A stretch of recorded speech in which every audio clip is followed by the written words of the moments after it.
क्या पैगाम देना चाहेंगे?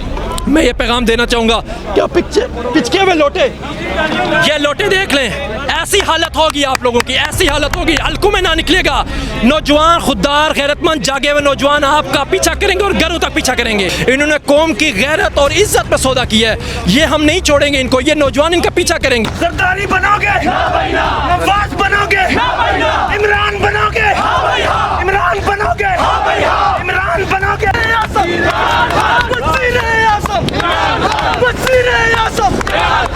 कौन बचाएगा पाकिस्तान? कौन बचाएगा पाकिस्तान? तेरी जान मेरी जान,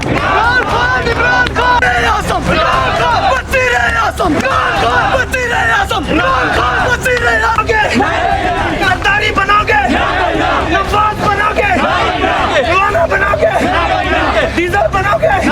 हम ये सौदागरी, ये ज़मीर फरोशी, ये लौटा गर्दी नहीं चलने देंगे। इमरान खान के सिपाही हैं, आखिरी दम तक इन ज़मीर फरोशों से लड़ेंगे। कौम से, बस आप लोग और इन नौजवानों से, इन तालिब इल्मों से एक सवाल करना चाहूंगा जो आप सबके सामने पूछूंगा। हाँ भाई बताओ, नवाज बनोगे, सरदारी बनोगे, डीजल बनोगे, डीजल बनोगे, सरदारी बनोगे, सरदारी। अस्सलाम वालेकुम, मैं हूँ हसनैन, आप देख रहे हैं नया पाकिस्तान। इस वक्त मैं मौजूद हूँ सिंध हाउस इस्लामाबाद के बाहर, जहाँ पाकिस्तान तहरीक-ए-इंसाफ के बेशुमार कारकुनान पहुँचे हैं और वो एहतजाज कर रहे हैं उन MNAs के खिलाफ जिन्होंने पाकिस्तान तहरीक-ए-इंसाफ के टिकट पे इलेक्शन लड़ा और आज अपने वोट का सौदा किया। तो आइए चलते हैं इन नौजवानों के पास, इनसे बात करते हैं, इनसे पूछते हैं आज ये यहाँ सिंध हाउस के बाहर क्यों पहुँचे हैं। तो आइए चलते हैं, इनसे करते हैं बात। वालेकुम सलाम जी। ये बताएं कि आज आप यहाँ सिंध हाउस के बाहर ये लोटे पकड़ के क्यों आए हैं? देखें जी, हम जो ज़मीर फ़रोश हैं जो सिंध हाउस के अंदर इस वक्त मौजूद हैं और जो सौदागर इनको ख़रीदने वाले जो सिंध हाउस में मौजूद हैं, हम उनको ये पैगाम देने आए हैं कि हम ज़मीरों का ये सौदा वोट फरोशी नहीं होने देंगे। इन नौजवानों की मेहनत थी, इनके ख्वाब थे, इनके अरमान थे, जो इन ज़मीर फ़रोशों ने अपने ज़मीर का सौदा करके इन नौजवानों के मुस्तकबिल का सौदा किया है, पाकिस्तान की आने वाली नस्लों के मुस्तकबिल का सौदा किया है। और हम ये पैगाम देने आए हैं कि ये नौजवान ड्रोना ख्वाब बन के क़यामत तक इनका पीछा करते रहेंगे और जिन्होंने हमारे अरमान, हमारे ख्वाब बेचे हैं, इनसे हम हिसाब लेते रहेंगे। इन नौजवानों ने मुसलसल जदोजहद की है, पाकिस्तान के हर मकतबा फ़िक्र से तल्लुक़ रखने वाले मजदूर, किसान, नौजवान, तालिब इल्म, ख़वातीन, सब ने इमरान खान के शाना बिशाना जदोजहद की, लेकिन ये चंद ज़मीर फ़रोशों ने हमारे मुस्तकबिल का सौदा किया है, पाकिस्तान की आने वाली नस्लों के मुस्तकबिल का सौदा किया है। हम नस्लों तक इनका पीछा करते रहेंगे और इनको ये बताना चाहते हैं कि उठाएं लाख दीवारें, तुलुए महर तो होगा, ये शब के पासबां कब तक ना हमको रास्ता देंगे। हमें तो शौक़ है अहले जुनू के साथ चलने का, नहीं परवाह ये अहले दानिश हमें क्या सज़ा देंगे।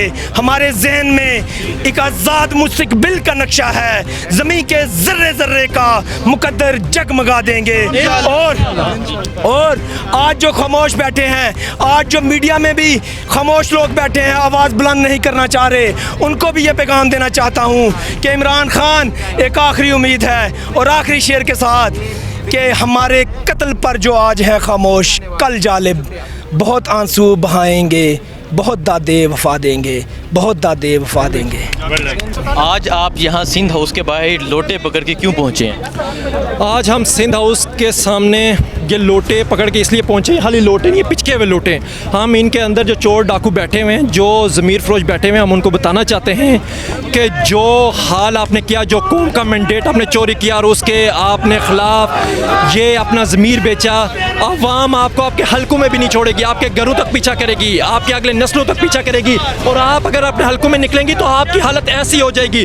ज़मीर फरोश इंसान, ज़मीर फरोश इंसान हमेशा कौम का गद्दार होता है, हमेशा कौम का जिसे कहते हैं कि कौम उसको मरते दम तक नहीं माफ़ करती। तारीख हमेशा लिखी जाती है कि ज़मीर फरोश बंदा और बरसों उस पर लानतें होती हैं। खान साहब ने आज़ाद खुद मुख्तार खर्जा पॉलिसी के लिए आगे कदम बढ़ाया। इन बेगैरतों को चाहिए था ये साथ देते, इन्होंने साथ नहीं दिया बल्कि मुखालिफ खड़े हो गए। तो क्या ये नौजवान, ये तो सेंट्रल के अभी नौजवान हैं, अभी हम पूरे मुल्क में कॉल करेंगे या ये सब नौजवान पूरे मुल्क में मुतहरक होंगे और इनके घरों के बाहर नाके लगा देंगे, इनका जीना हराम कर देंगे और इनको पता चलेगा कि कौम के मैंडेट को चोरी करना और कौम के मैंडेट के साथ धोखा करने का इंजाम क्या होता है। इधर 10-12 लोग बैठे हुए हैं जो कहते हैं कि हम अपने ज़मीर के मुताबिक वोट देंगे। 3 साल 3.5 साल इनका ज़मीर कहाँ पे था?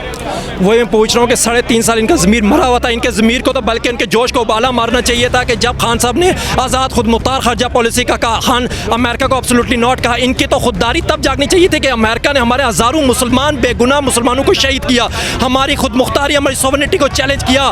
खान साहब के साथ इनको शाना बशाना खड़े होना चाहिए था, पर इन्होंने अपनी सिर्फ दुनियावी लालच की खातर इन्होंने अपनी आखिरत ख़राब की। इन्होंने चंद टकों की खातर इन्होंने अपना ईमान बेचा, कौम के साथ गद्दारी की। खुदा की कसम ये नौजवान इनको नहीं छोड़ेंगे।